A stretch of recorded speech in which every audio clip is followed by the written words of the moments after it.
I would like to use the Green's theorem to determine the area of D. But before we get started, do you see that we have an ellipse in purple and a circle in gray, and then we have a orange region between them. So that is region is called D. The path of ellipse is C1. The path of a circle is C2. Do you see that this graph is not simply connected? Because purple and gray, they are not connected. So we cannot do any line integral until they are simply connected. So what do we do? Here is what we do. So what I am going to do is I am going to draw a red line, actually a red path to connect C1 and C2, and I am going to add a C3. C3 is going to this direction, and then C4 is going to this direction. Why do we need to do this? Because we have to add C3 and C4 to make D simply connected. So to make the region D simply connected.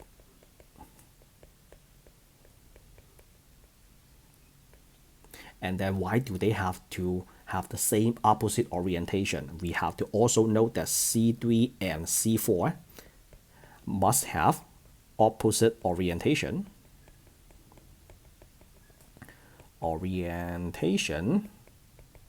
To cancel the line integral. If they do not, then you will add an extra line integral to this problem, which will just make the problem all wrong. Okay, I only have one ellipse and one circle. Once you add curve to it, then you are adding extra line integral to it, then you are changing the problem.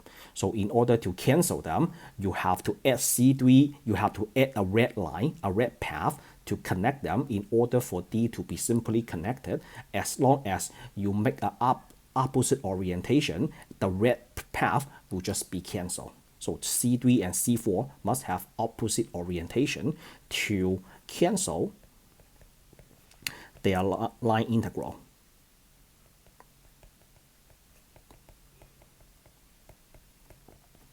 Okay, so for this, let me just add another line to it. So the orientation of C, the orientation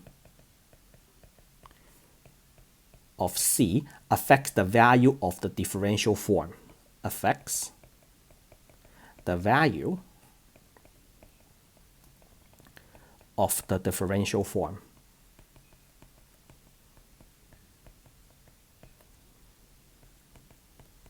Of a line integral.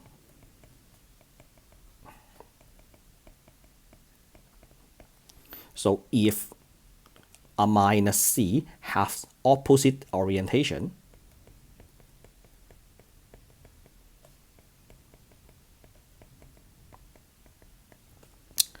of C, then the following is true.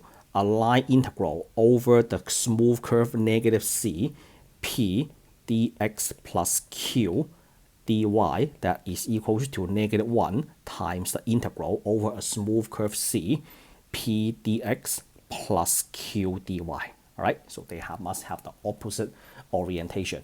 Okay, and then what are we trying to evaluate? So this, we are trying to evaluate the following. So we are trying to evaluate here. So we are trying to evaluate a line integral over C, 2xy dx, and then plus x squared plus 2x, and then a dy. All right, and then what is the next step? According to the Green's theorem, what do we do? According to the Green's theorem, the first step is you have to determine the P and Q. What is P and Q? The P is right next to dx, the Q is right next to dy. So this will be my P, and then this will be my Q. And then what else? We have to take the partial derivative. So the partial derivative of P with respect to y, what is that equal to?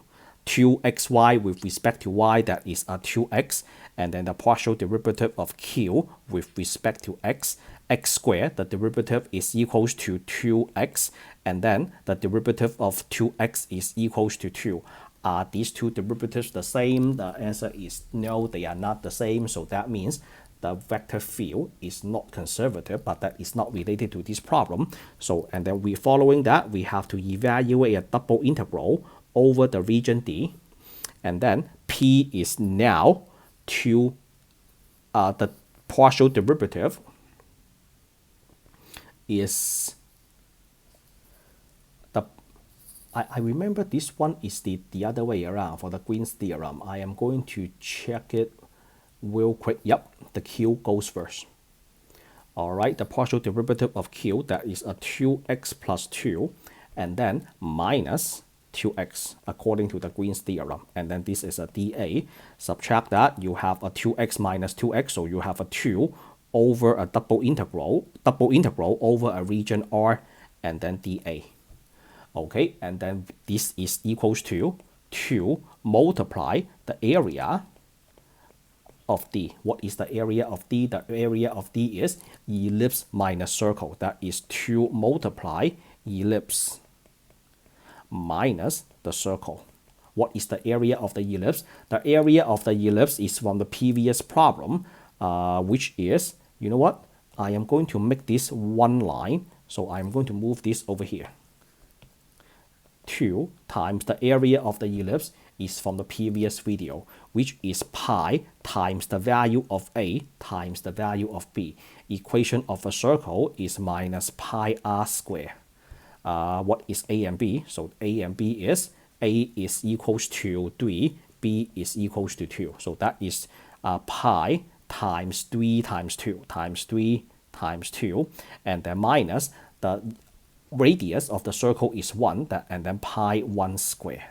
Okay, so overall, what do you have? You have a 6 pi minus 1 pi is 5 pi. 5 pi times 2 pi is equals to 10 pi. All right, that's it for this video. If you like the way I explain this type of problem, give this video a thumbs up, subscribe to my channel for more contents like that. I will meet you all in the next one. Signing out.